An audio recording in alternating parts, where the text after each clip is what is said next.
Salam IT News, jumpa lagi di program berita kami. Kali ini kami akan menyampaikan bahwa rezim komunis Tiongkok sekarang sedang menghadapi keruntuhan akibat himpitan kesulitan yang datang dari dalam dan luar negeri. Baru-baru ini beberapa analis mengatakan bahwa gelombang pengangguran dan kesulitan ekonomi yang disebabkan oleh epidemi telah membawa tantangan yang belum pernah terjadi sebelumnya terhadap legitimasi pemerintahan Partai Komunis Tiongkok. Bagi Xi Jinping, mimpi buruk terbesar adalah runtuhnya rezim komunis Tiongkok seperti Uni Soviet. Mari simak info selengkapnya.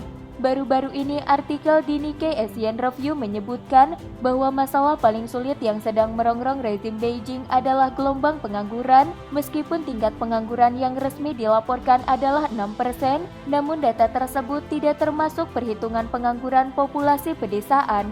Jika para pekerja migran yang jumlahnya sangat besar itu dimasukkan dalam perhitungan, maka tingkat pengangguran aktual Tiongkok bisa mencapai lebih dari 20%. Chongtai Securities Co Ltd pada akhir bulan April pernah memperkirakan bahwa tingkat pengangguran Tiongkok seharusnya telah mencapai sekitar 20,5%. Artikel pada majalah Caixin bulan Maret menunjukkan bahwa wabah mungkin membuat 200 juta orang penduduk kehilangan pekerjaan. Jumlah itu menyita lebih 25% dari 775 juta orang pekerja Tiongkok.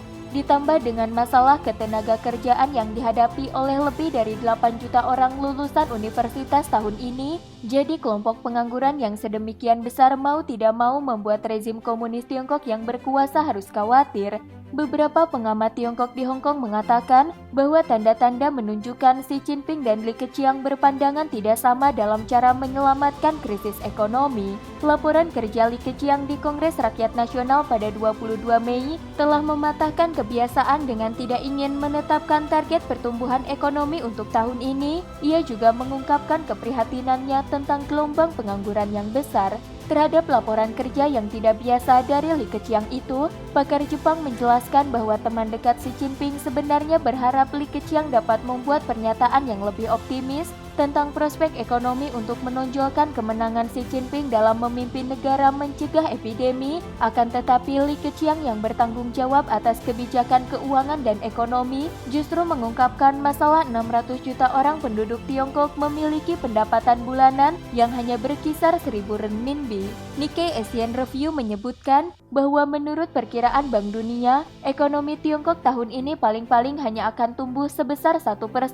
Ini akan menjadi ekspansi yang paling lambat sejak tahun 1970. Ekonomi Tiongkok dibuka kepada dunia luar, meskipun kebebasan politik dibatasi. Rakyat Tiongkok masih mentolerir kepemimpinan Partai Komunis Tiongkok karena ada perbaikan kehidupan selama beberapa dasawarsa yang lalu. Namun krisis ekonomi dan gelombang pengangguran akan mengguncang rezim komunis Tiongkok. Mimpi terburuk Xi Jinping adalah bahwa Tiongkok berada dalam kekacauan karena krisis ekonomi, sehingga berpotensi mengalami nasib yang sama seperti Uni Soviet yang runtuh pada tahun 1991. Sebuah episode menunjukkan betapa khawatirnya Xi Jinping mengenai adegan seperti itu ketika Xi baru berkuasa pada tahun 2012. Ia memerintahkan semua pejabat senior untuk menonton film dokumenter tentang runtuhnya Uni Soviet. Artikel menyebutkan, bagi Xi runtuhnya Uni Soviet bukan hal yang tidak mungkin terjadi di Tiongkok. Berita selanjutnya, situasi yang dihadapi komunis Tiongkok mirip dengan yang dialami Uni Soviet sebelum runtuh. Baru-baru ini industrialis Hong Kong Yuan Kung Yi ketika menerima wawancara eksklusif Epoch Times memberikan pendapatnya bahwa situasi yang dihadapi komunis Tiongkok saat ini sangat mirip dengan situasi yang dialami Uni Soviet sebelum jatuh. Yuan Kung Yi yang lebih akrab dipanggil Papa atau Ayah Yuan mengatakan bahwa ketika gurunya Partai Komunis Tiongkok yakni Partai Komunis Uni Soviet runtuh pada tahun 1991, deklarasi pembubaran Partai Komunis Uni Soviet yang dibacakan Gorbachev dan Yeltsin mengungkapkan bahwa Partai Komunis adalah organisasi ilegal. Selain itu, situasi yang dialami Partai Komunis Tiongkok saat ini sangat mirip dengan situasi sebelum runtuhnya Partai Komunis Uni Soviet. Papa Yuan mengatakan bahwa kecelakaan pembangkit listrik tenaga nuklir Chernobyl yang terjadi pada saat itu telah menjadi pemicu bagi runtuhnya Partai Komunis Uni Soviet, sama halnya dengan epidemi pneumonia komunis Tiongkok yang dengan cepat menyebar ke dunia setelah pecah di Wuhan. orang-orang di Uni Soviet mulai memahami bahwa Partai Komunis Uni Soviet begitu tidak bertanggung jawab, menipu dan melaporkan data palsu. Itu 100% sama dengan insiden pneumonia Wuhan, katanya. Yuan Kung-i juga menggunakan contoh bagaimana Lech Walesa memimpin Serikat Buruh Solidaritas Polandia untuk melawan Partai Komunis Polandia yang akhirnya membuat Partai Komunis Polandia runtuh, mendirikan Republik Polandia III. Ini sama dengan perjuangan rakyat Hong Kong dalam menentang revisi Undang-Undang Ekstradisi yang sekarang diubah menjadi Undang-Undang Keamanan Nasional versi Hong Kong. Dia mengatakan bahwa Polandia mulai menentang, kemudian menjalar ke Jerman Timur, dan akhirnya membuat runtuhnya tembok Berlin. Dengan demikian habislah Partai Komunis Uni Soviet.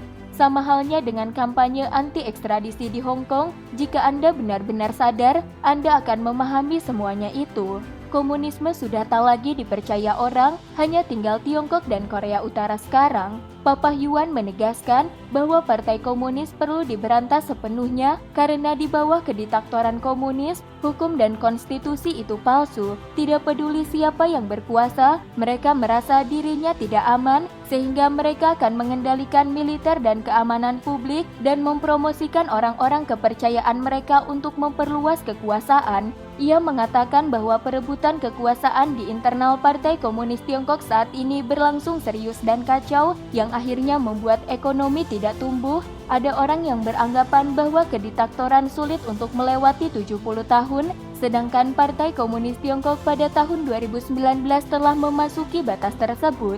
Berita selanjutnya, kapal merah yang penuh dengan kerusakan nyaris tenggelam. Virus komunis Tiongkok yang mulai menyebar sejak akhir tahun 2019 hingga saat ini telah menimbulkan berbagai pukulan keras yang tidak pernah dialami komunis Tiongkok sebelumnya.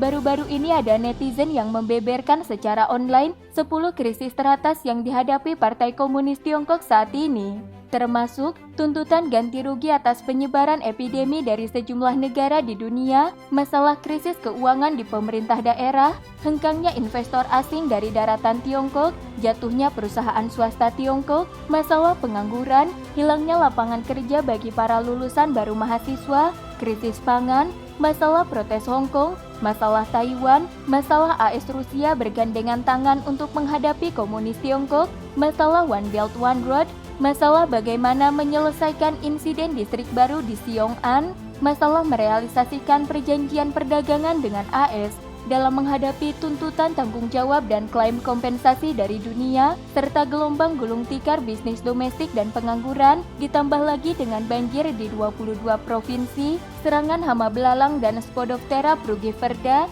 gelombang kedua wabah dan lainnya. Banyak pengamat percaya bahwa gelombang besar yang menghancurkan otokrasi Partai Komunis Tiongkok benar-benar telah tiba. Kapal merah sudah nyaris tenggelam.